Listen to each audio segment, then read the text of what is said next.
UK crypto firms and regulator blame each other for industry exodus. Firms that tried, and failed, to register with the Financial Conduct Authority cite delays and poor feedback. The regulator says it rejected applications for failing to meet requirements. A majority of crypto companies that once tried to register with the UK's financial regulator have had to shut down or move their business out of the country. Many of those that left are still serving customers in the country from elsewhere. New proposed rules could put a stop to that because planned requirements promise to mandate all crypto companies, local and foreign, to be registered and set up locally if they want to serve UK customers. But until those rules kick in and set clear standards, the country's financial regulator, and the crypto firms vying for its approval are doomed to be locked in a metaphorical tug of war. Since January 2020, crypto exchanges and custody providers operating in the UK have needed to register with the Financial Conduct Authority, FCA, and comply with its anti-money laundering rules to be able to serve UK clients. The regulator this year revealed it had received 300 applications from prospective crypto firms, but only 41 had managed to win approval so far. Although the idea was to restrict unregistered firms from serving local clients, some companies that moved abroad are still providing services to UK customers. The exodus suggests crypto companies would prefer to operate in a more relaxed regulatory environment rather than comply with the Financial Conduct Authority's strict disclosure and reporting requirements. Despite the FCA's stated goals, they are able to do so.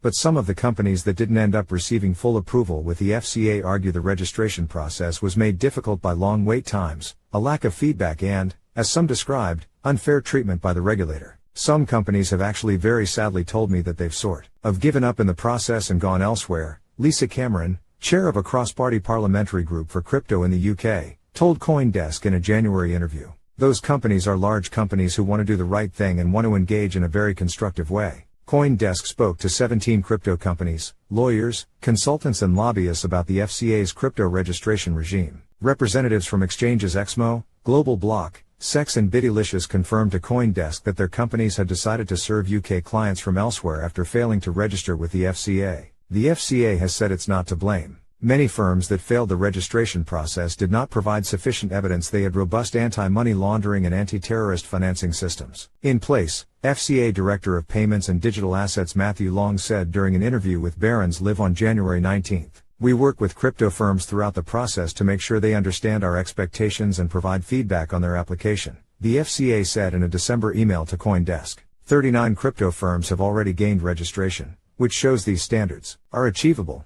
Of the 300 applications the FCA received, 195 were either refused, following a full assessment, or withdrawn, while 29 were rejected before they were assessed, the regulator said in late January. In a few instances, the FCA even reported applicants to law enforcement agencies over suspicion of criminal activity. Louise Abbott, a partner at Keystone Law, said she had worked with several clients that had been scammed by at least 5 crypto companies that tried and failed to register with the FCA. Many applications are rejected for authorization by the FCA but, as their letter states, that is because a large number of entities cannot get themselves with the regulatory regime. This doesn't mean there is criminal activity, but the exposure is significantly higher, Abbott said in an email to CoinDesk. On January 26, the FCA published tips and advice on its website detailing what it expects from companies if they are to win the regulator's approval. Firms must show a detailed business plan that focuses on compliance oversight and risk mitigation, and have policies, systems and controls in place to appropriately manage and mitigate risk. It could get worse for crypto firms because the government's proposed rules, open to public comment till April, would make it mandatory for companies that successfully registered with the FCA to apply for new authorization and go through more thorough checks. Read more. UK's FCA issues advice for crypto firms after only 41 of 300 applicants win regulatory approval shortcomings. Firms that now serve UK clients from elsewhere told CoinDesk the FCA may have been struggling with staffing issues that caused delays in the vetting process. Lawyers Jill Lorimer from Kingsley Napley and Asim Arshad from Mackerel Solicitors, who have handled company applications for a total of more than 10 exchanges, said it took over a year to process some company applications. The process should have taken around 3 months, according to Philip Creed, director at FSCOM, a compliance consulting firm, who has worked with 20 crypto companies. Recently, lawmakers have also begun scrutinizing FCA staffing and resources. Richard Kay, Chief Compliance Officer of Exmo, a firm that did not successfully register with the FCA, and Benoit Merzouk, CEO of Bitcoin Point, which did, confirmed to CoinDesk they experienced delays in processing their applications. Representatives of 2 other crypto firms said they had multiple case officers from the FCA handling their registration, possibly due to staffing problems. We have seen multiple occasions where a firm has not had the same case officer throughout the process. On some occasions 3 or 4 case officers have been involved. This is difficult for the FCA and firms to manage, as when a new case officer is appointed, they are having to get up to speed, Creed said. This is a normal occurrence for the FCA and can always have a knock-on effect on the time taken to get to a stage when there is an outcome in place. James Elaine, legal director at law firm Kingsley Nipley, who previously worked at the FCA, told CoinDesk in an interview in January, "The FCA has been hiring more people for its crypto team lately, but the industry seems to also be poaching many of their people,"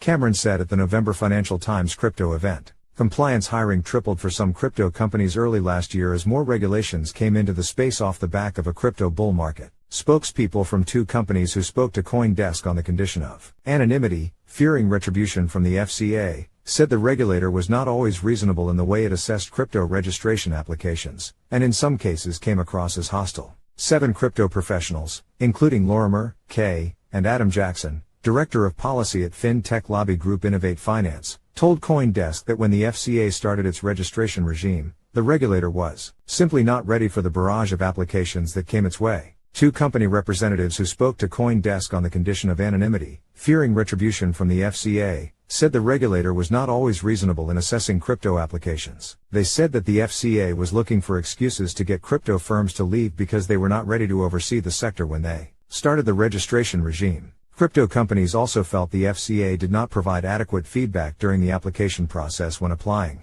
Cameron said in early January. Exodus. After trying and failing to register with the FCA, some companies had no choice but to shut down or move operations to another country. Thanks to a regulatory loophole, some of these firms are still serving UK customers.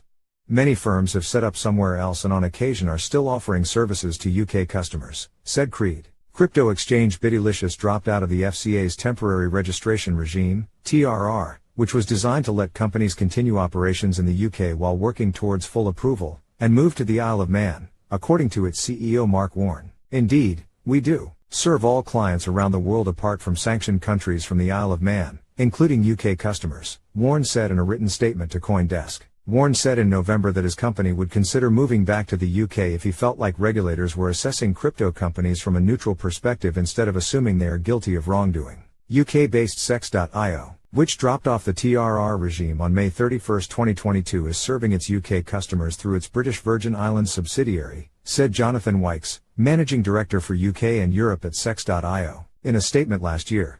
Binance, which tried to register with the FCA, withdrew its application in June 2021 partway through the process.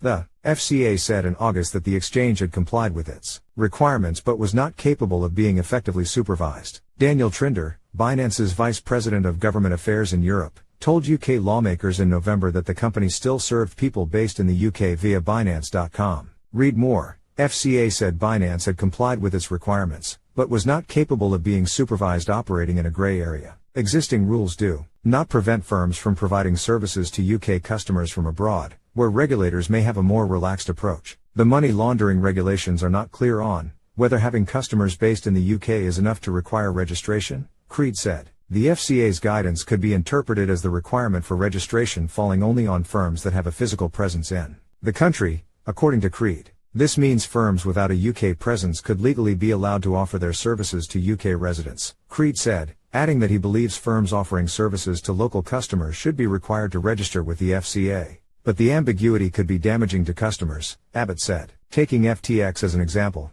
that business did not need to be regulated here in the UK. As such, there are no powers to ensure regulatory or corporate compliance/control, so the risk of fraud or criminal activity is increased, she added. The long-awaited consultation published on February 1 proposes laws that will force companies that serve UK clients from abroad to register with the FCA and potentially set up a local subsidiary. Read more. UK crypto firms too get broad laws, may need new authorization. Meanwhile, the FCA has in some cases allowed companies some room to adjust to its requirements. Maria Stankovic, Chief Business Development Officer of Exmo, told CoinDesk last year that the FCA let the company serve its existing UK clients from its Lithuania branch, but it was not allowed to reach out to new ones. Exmo applied for registration as a UK-based firm with clients from all over the world, but was told to reapply with a company that serves only the UK, Kay said. Global Block, which left the TRR regime in May 2022, has an office and some staff in London, but mainly serves its UK clients from its entity in Lithuania, a spokesperson said. In February, the company issued a statement saying that after 20 months of limited communication,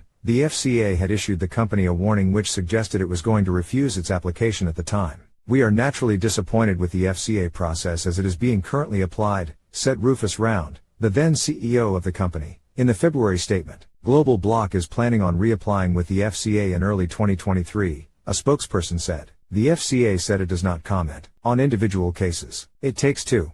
Although industry players feel the FCA could have handled the registration regime better, some argue that companies should have been more prepared. Though the FCA had to engage with complex crypto businesses, firms had to get to grips with a registration regime that was more rigorous than they expected it to be, Lorimer said. Creed and Jackson said that crypto firms were not ready to apply for FCA approval. He said that some companies needed to do more business-wide risk assessments to highlight areas they are vulnerable and fill those gaps. A few companies said that after their experience with the FCA they were not willing to try again unless they saw serious change. But in life, if you give up when things get tough you're never going to succeed. Exmo's K said about applying to register with the FCA. The company confirmed in November that they submitted their second application 2 months prior but have heard nothing. As of February 1, the company was not registered with the FCA.